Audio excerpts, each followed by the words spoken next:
I would say success is a relative term. Always in an five-star hotel somewhere in California, San Jose, or in Japan.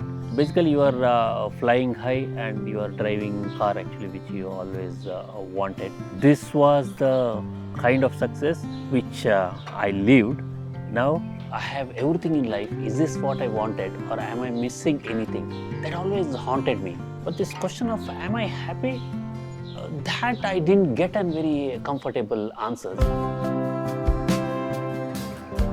So my name is Som Shaker Tenkila Hari. This name Tenkila, that comes because I belong to a small hamlet town called Puttur, which is just 50 kilometers from Mangalore. That is where I was born. Really poor family, absolute poverty, and the only assets we had was 2 cows then. My routine every day was taking milk to the nearby town, and no chappals and just one pair of clothes other than my uniform which I got from the school. So this is how my life started. But my grandmother got a new customer. It's a customer who was working for Camco, and I was supposed to take this milk to this Camco quarters. And the first time I visited one of these house, I was really baffled. It was double-story building, and this particular man, he had 2 kids. The kids had some small cycle. This man had a scooter.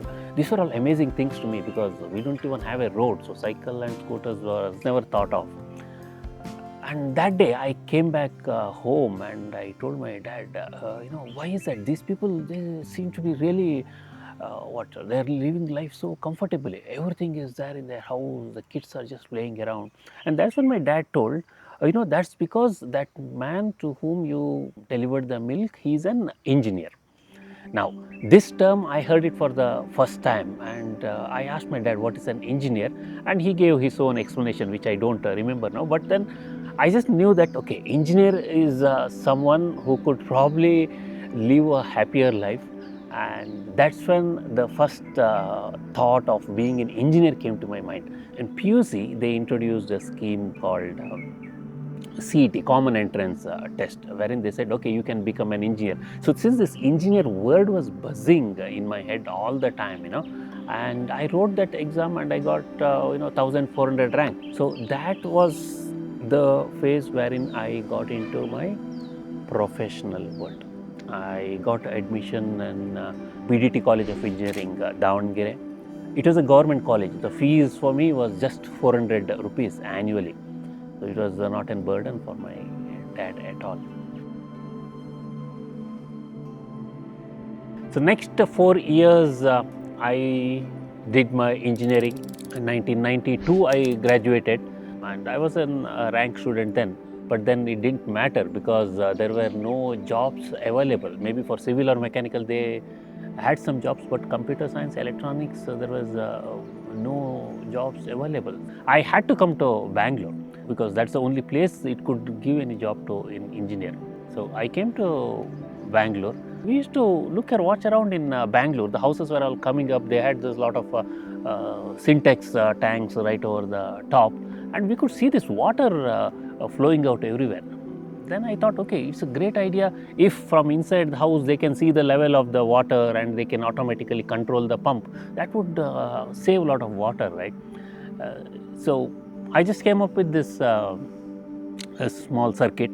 I built a product by itself. It was called a water level controller, and the company we were about to start then. It was named as Insist Instruments, that is Instrumentation Systems. Insist stood for that, Insist Instruments. So myself and my friend Naveen Shetty, we just started the company. This was the time when the computer boom was happening in the US. All my friends who had studied with me, they were now settling down slowly in US. So the peer pressure was really building. So we were not making a lot of money here. The company was growing up, and that was the same time where I also fell in love with the girl, this entire process, and then I found my life partner basically, who is a big support to me. since then. So till 98, we ran this company, and then I told my friend Naveen that Naveen, maybe I got married, he was not married then. I think it's time to move. I will go out and explore what's there. Then we'll come back and actually restart this company. So with that in mind, I joined another company in Bangalore. Now actually slightly an larger company. I got into the IT industry, after doing this 5 years of my own company. So I joined this company called Kshema Technologies, and that was a turning point. This was an services company where they were sending people to US to work with their clients. There was this moment. My last corporate job was with a startup in Calgary, Canada, and there was this moment which really triggered me to take a big step. Every weekend we used to travel there. There was nothing else to do. So being in a Western world, you are not connected to anything. It's work, and it's just your partner or spouse, or you're just family or people in your house. So every weekend we used to go to Banff, and we went once, twice. It was so exciting, we used to post pictures everywhere, and we used to tell family members. I thought such a beautiful life initially, but after these 3-4 visits, there's something really missing. What is that actually I want in life? And that's when all my memories. We just started discussing about what we have in Bangalore, what we have built here, and that's the moment. At one moment, I felt maybe we are really either chasing a wrong dream, or actually all our dreams have been fulfilled, but this place and this work is not really meeting my goals, or actually it is not my purpose in life is not really connected here. There's something a big disconnect, and that is the moment when we thought, okay, I think actually we should really go back to home and see how it feels here. This is not the place to be. That was the turning point for me to take the decision to come back to India. Back in 2011, that is when we decided we need to have a place outside Bangalore, not very far, but outside the busy life of this city, and purchase this 1 acre of land. And back then it costed me 16 lakh. This is in 2011. In my corporate life, I think I had multiple SIPs going into different funds. Once we purchased this land, we wanted to make sure that this is the right place for us to stay. So I used to come here very often. We used to pack food, come here, sit and eat, then talk to the villagers who used to visit us. And at one point we felt, yes, we could really live with the people around. Because for anyone, it is not just about the place. You need to feel that this is the place where I can stay, because this is our long-term plan. So after 2 years, we really felt comfortable in this part of the village, and we said, okay, maybe it's time to build an house, a small house. So I really planned for a very small structure. Always had a dream of having, in our local language, we call it as totti mane. What it really means is, it's an actually open house where we can really sit inside and see the stars. That was actually one of my dreams. So we built that house. So totally, I would have spent around 30 lakh in 2013. Again, this is a place outside the city. I didn't have an option of taking a loan.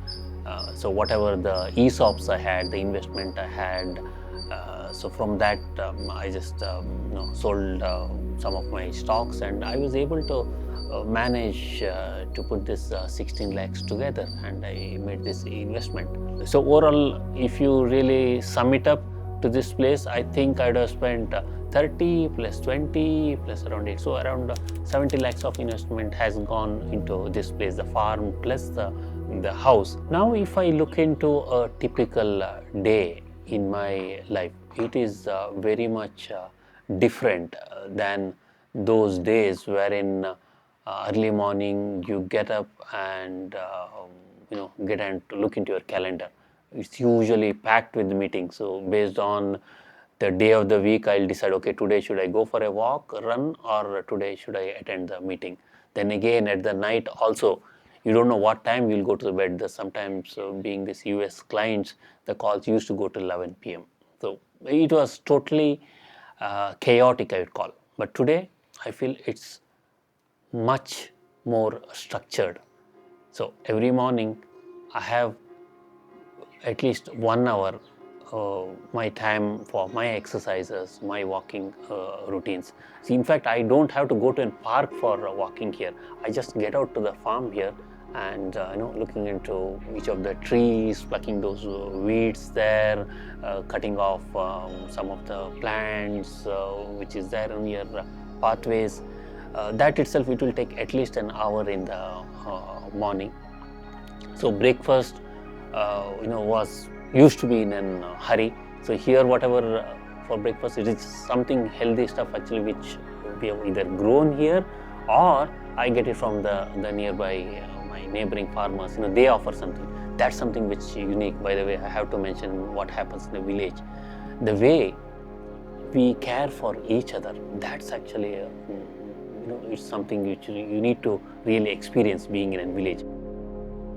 There are many people in this situation actually these days. They're high paying, that's for sure, but they always crib about their job and they just talk about the politics in their office. They say, I want to quit, but they are stuck in the company. So if you are actually stuck in a high paying job and you are sure that this is where I want to go, now 2 years down the line, I am going to do so and so thing for which I need X amount of money, and I will sacrifice all my unhappiness in this company and I'll stay here. That is okay. Then actually you're clear, your vision is good. But if you don't have any such thing, you are just stuck there, just saying that, okay, somehow I will be here, and no, they'll be stuck forever. First thing to do there is, take one small step. Whatever wealth you have built, try to use it for yourself, and that happiness you gain from such kind of things, when you use things for yourself, I think that will be a very fulfilling experience. Think about that experience and you can probably relieve that unfulfilling part of the job.